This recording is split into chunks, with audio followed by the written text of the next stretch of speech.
What if Maul and Ahsoka joined Obi Wan and Anakin to confront Palpatine? Let's start this story on Mandalore, during the conversation between Maul and Ahsoka. A quick shout out to the voice actors, the shapeshifter and Nick Cortez. Their links will be in the description. Maul almost convinced Ahsoka to join him to defeat Darth Sidious, as Maul makes her believe that if they combine their forces, they will have the power to do so. But in the original timeline, after Maul mentions that Sidious plans to turn Anakin to his side, Ahsoka determines that Maul's vision must have lied to him, that in her mind, Anakin would never turn and join the dark side. However, in this story, after Ahsoka tells Maul that his visions are flawed, Maul responds, "They're not. Chancellor Palpatine is Darth Sidious and has been manipulating Skywalker ever since he arrived on Coruscant, subtly planting the seeds of the dark side and controlling the boy from the shadows." No, it can't be. Palpatine was the Chancellor and had been fighting to protect everyone. Ahsoka couldn't believe it. Palpatine was Sidious? He couldn't be. But Maul would know if he was. Could he be lying to her? No, she doesn't sense any deception in his words. She thinks on this. Palpatine has always been close to Anakin, and if he really is Darth Sidious, Anakin could be in trouble. You're right, Maul. Together we can defeat Sidious, but we'll need more help. And she tells Maul that he can join her, but only if he allows them to group up with Obi Wan and Anakin to confront Sidious. Maul thinks on this. The only person he hates on the same level as Sidious is Obi Wan. Could he really work with the man who took everything from him? But this could also provide him with an opportunity. With this, he can get close to both his enemies, Palpatine and Obi Wan, and use the occasion to attack both of them and enact his revenge. "It seems, Padawan, that we have an agreement." Ahsoka contacts Kenobi and tells him everything that Maul told her, about Palpatine being Sidious and him grooming Anakin to become his apprentice. "I can't believe it. I'd like to say there's a 0% chance Anakin would join him, but you haven't seen him recently, Ahsoka. He's been different." And Kenobi tells Ahsoka about the mission to spy on the Chancellor, but also how he spends most of his time with Palpatine. We have to act now. "Come to me on Utapau. Grievous can wait. Saving Anakin is more important." Ahsoka and Maul leave Mandalore and stop by Utapau to pick up Kenobi. He boards their ship and sits opposite Maul. "It's been a while, Kenobi. When was the last time we saw each other? Oh yes, during our time together with the beautiful Duchess Satine." "I notice Savage isn't with you. I can only wonder what happened to him." Maul's anger rises and he goes to respond to Kenobi. "Enough, Maul. I've permitted us working together because you vowed to help us defeat Sidious. But one step out of line, one inkling of betrayal, and I will finish what I could not on Naboo all those years ago." Maul goes silent, as no more words are needed until they reach Coruscant. They land at the Senate offices, as Obi Wan knows Anakin will most likely be with the Chancellor. They rush in through the building, using their speed granted by the Force to push past any guards.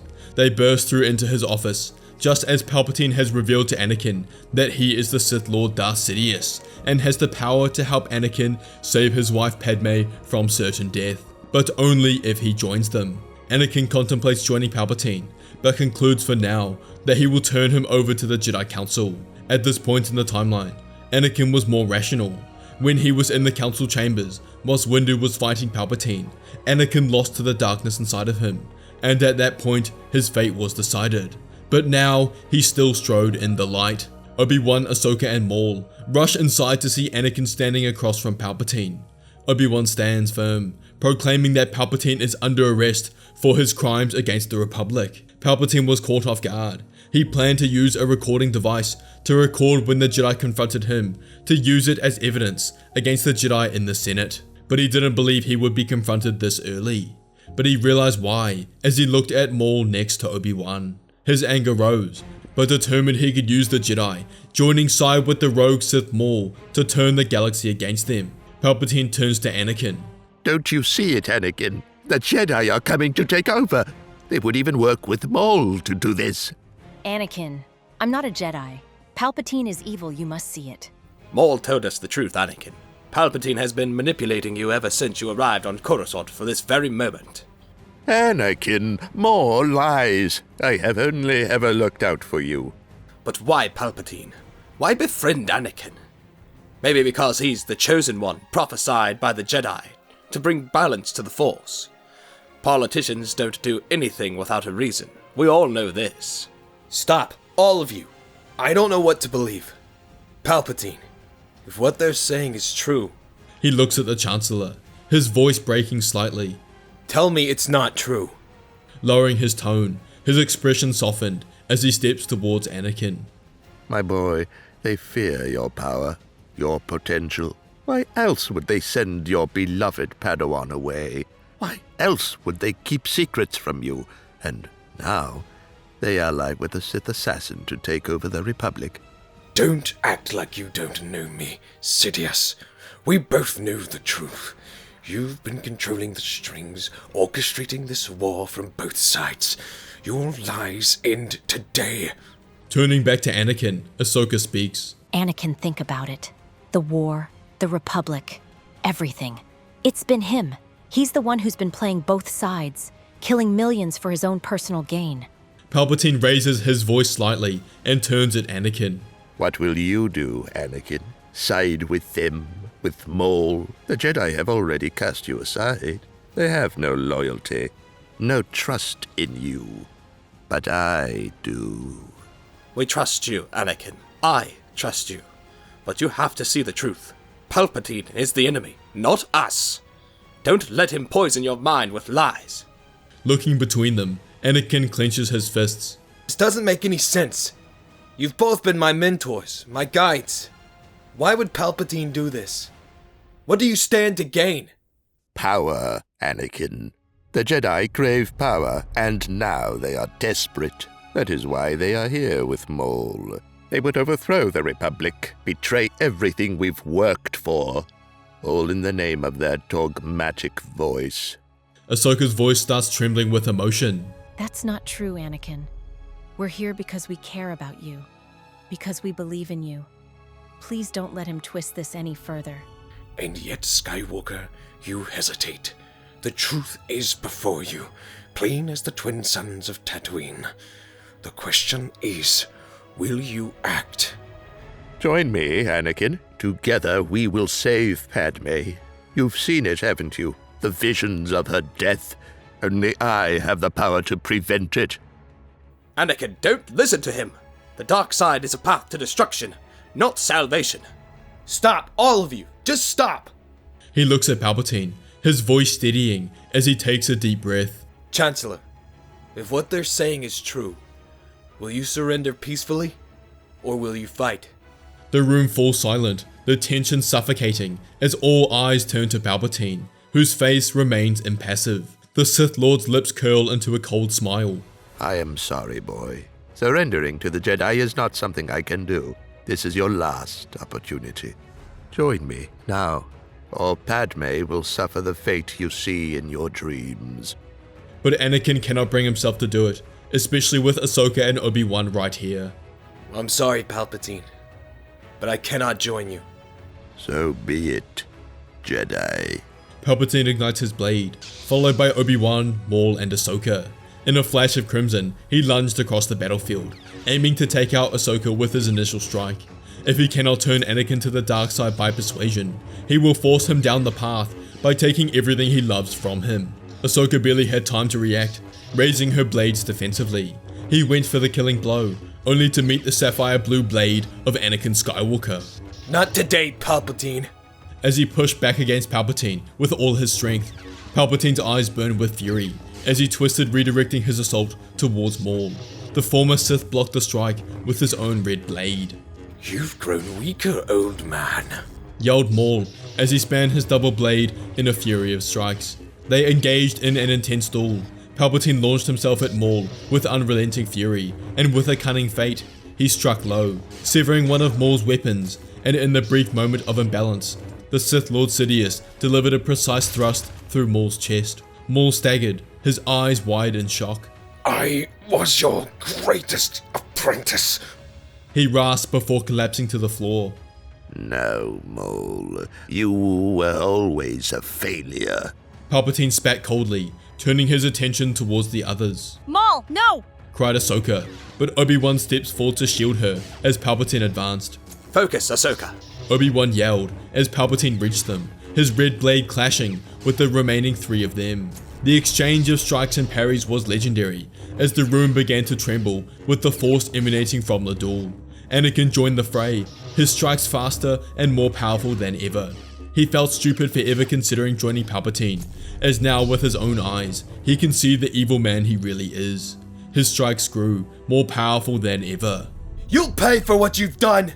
forcing Palpatine to split his attention between all 3 opponents. Despite his age, Palpatine moved like a storm, fending off both Jedi with almost an inhuman precision, but his face wore a mask of pure rage as Anakin's relentless attacks began to wear him down. Anakin leapt over Obi-Wan, landing a powerful strike that knocked Palpatine's saber loose.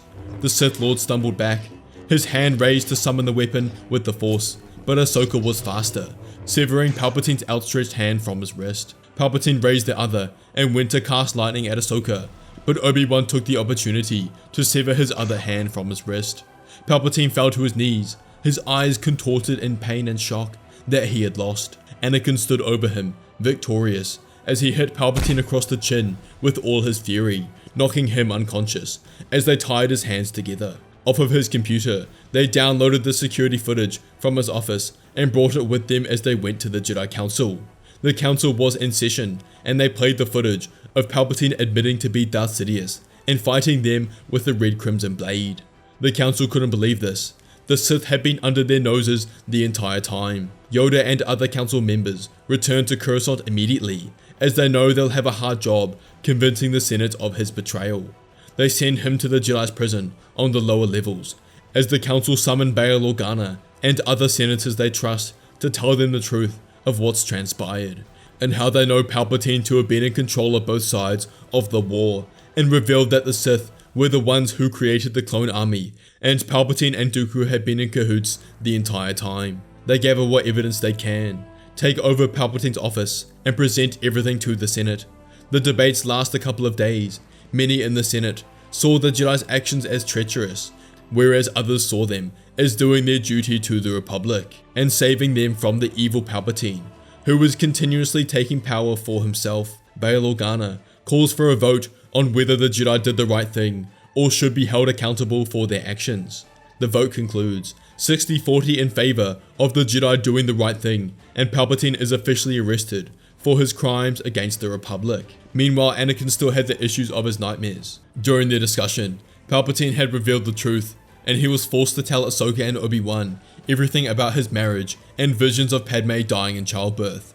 They reassured Anakin that his visions were not set in stone, that the future was ever changing. They inquired more, asking if he saw himself, Ahsoka, or Obi-Wan in his dreams, but he tells them no, that he only saw Padme calling his name and Obi-Wan standing by her side. And Kenobi tells Anakin that this is proof that his visions will not turn out to be reality, as now, himself, Anakin, and Ahsoka will stand by him when Padme gives birth and help in any way they can. They calmed Anakin until the big day arrived. Padme's water broke, and Anakin rushed her to hospital alongside Anakin, Obi-Wan, and Ahsoka. Anakin's fear remained. However, the birth went smooth, as first arrived Luke, followed by Leia, and the labor was uncomplicated.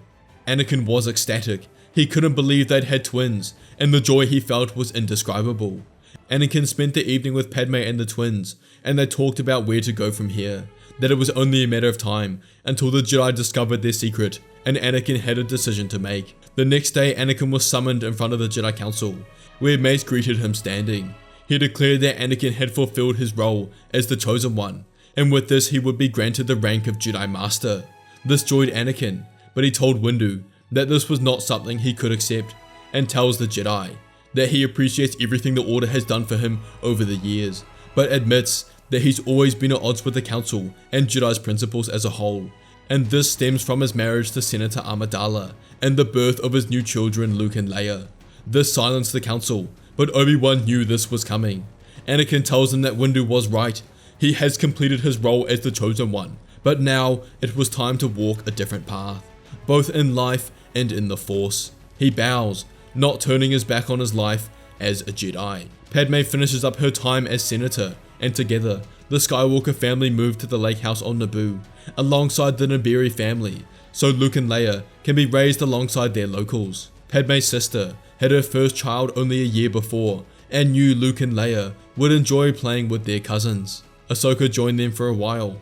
Anakin saw her as a daughter since he had practically raised her, and together they talk a lot about their purpose both in the galaxy and path in the Force.